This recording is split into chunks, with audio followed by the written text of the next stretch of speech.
aku diperkenalkan untuk mengawal kepentingan pelajar sendiri, iaitu tujuan utama sebagai seorang mahasiswa ialah akademik, iaitu belajar hingga mencapai kejayaan. Apabila di awal tahun hujung tahun 60-an dan awal 70-an, apabila gerakan mahasiswa menjadi satu gerakan yang sangat agresif, menyebabkan kerajaan terpaksa menguatkuasakan AUKU itu dengan lebih ketat lagi supaya golongan mahasiswa dapat mengawal sedikit tingkah laku mereka, gerakan mereka dan aktiviti mereka. Apabila masuk ke tahun 90-an ke tahun 2000, mahasiswa sudah tahu bagaimana untuk mengawal tingkah laku dan pergerakan mereka, terutamanya yang berkaitan dengan isu-isu semasa. Tetapi masih lagi ada kekangan dari isu politik ataupun penyertaan mahasiswa terhadap parti politik masih lagi dikekang. Tetapi penyertaan mahasiswa ke dalam NGO yang sebelum ini juga disikat telah dibuka ruang, memberi seluas-luas peluang kepada golongan mahasiswa untuk menyertai gerakan NGO. GPMS berpandangan bahawa AUKU masih diperlukan dan pindaan yang dibuat itu adalah sangat relevan. Sepanjang pengalaman saya sendiri adalah aktivis mahasiswa semasa saya zaman universiti di Universiti Islam Antarabangsa.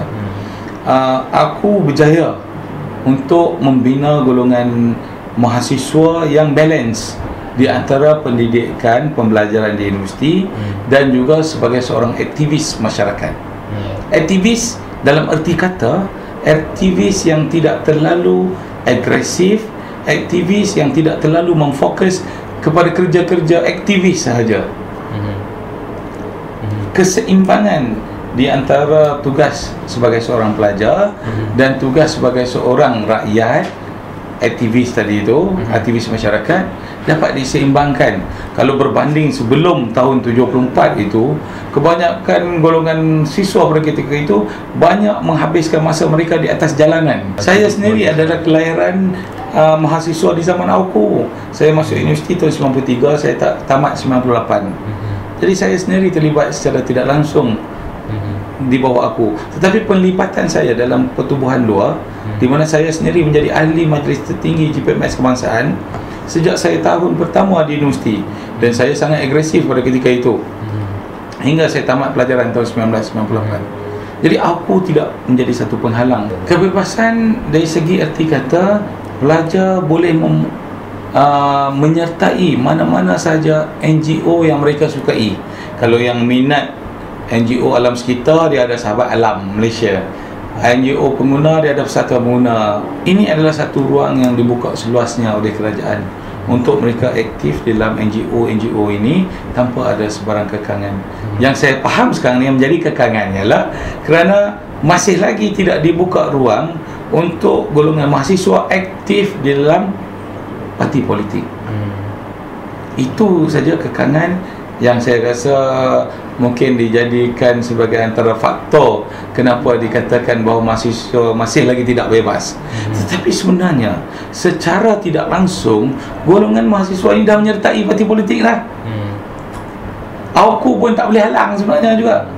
Walaupun AUKU itu ada, tetapi masih lagi mahasiswa secara diam-diam menyertai parti politik, dan kerajaan pun masih lagi memberi peluang tanpa mengambil sebarang tindakan serius ke atas mereka, unless ada perkara-perkara, insiden-insiden yang terjadi yang menunjukkan mahasiswa ini dah terlampau hyperaktif hingga menimbulkan kekacauan di dalam masyarakat ke semasa pilihan raya umum ke, barulah diambil tindakan di bawah akta ini. Akta ini sebagai preventif saya nampak sekarang ni, ya, bukan untuk menghukum. Dan kerajaan setakat ini kalau kita lihat dari segi figure golongan yang disubjekkan ataupun dihukum di bawah aku, saya ingat very limited, sangat sedikit. Dalam satu aspek saya bersetuju dengan pandangan beliau, tetapi dalam aspek yang lain sebenarnya aku juga ada kesan positif kepada mahasiswa. Ada kesan positifnya. Kerana apabila seseorang mahasiswa yang hampir terlampau aktif di dalam aktiviti ini, maka diperingatkan dia bahawa ada auku dan boleh menjejaskan masa depan dia, menjejaskan harapan ibu bapa dia, maka dia kembali ke pakai jalan. Itu dari segi satu aspek yang positif.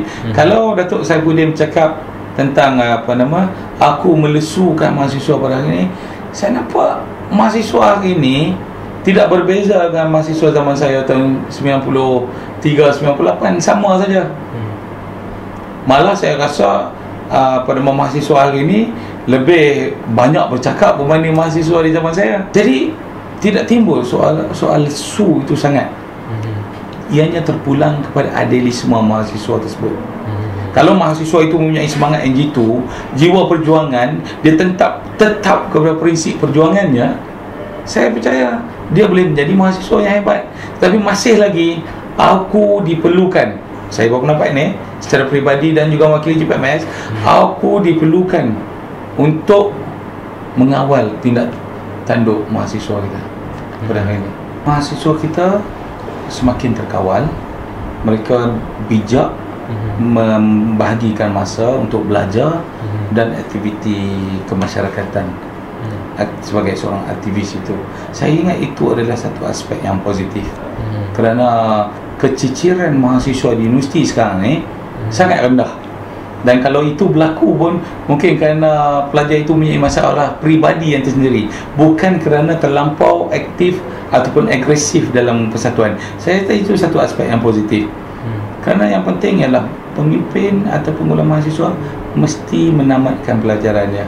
Dan kebanyakan mahasiswa yang terlampau aktif pada ketika itu tak tamat pelajaran. Itu suatu perkara yang cukup baik. Saya percaya kerajaan sendiri terbuka pemikiran dia sekarang ni, bahawa mahasiswa hari ini perlu diberi ruang.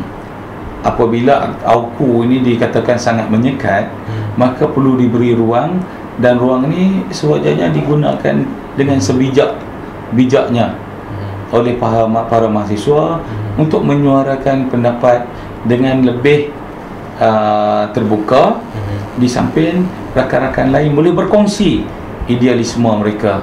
Saya menyambut baik juga kalau kerajaan mahu menghapuskan auku ini. Saya menyambut baik juga kalau kita rasa mahasiswa dah boleh mengawal diri dia sendiri. Dan auku ini kalau terbukti ada kajian bahawa auku ini melemahkan pelajar, maka elok juga kalau auku ini dibatalkan. Kita menyambut baik. Tapi both side, kita tak mau menjadikan satu benda tu sebagai alasan.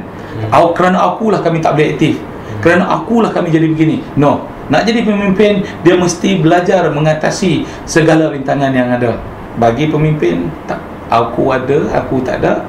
Kalau dia seorang pemimpin yang kuat, jati diri yang kuat, dia akan menghadapi segala rintangan ini.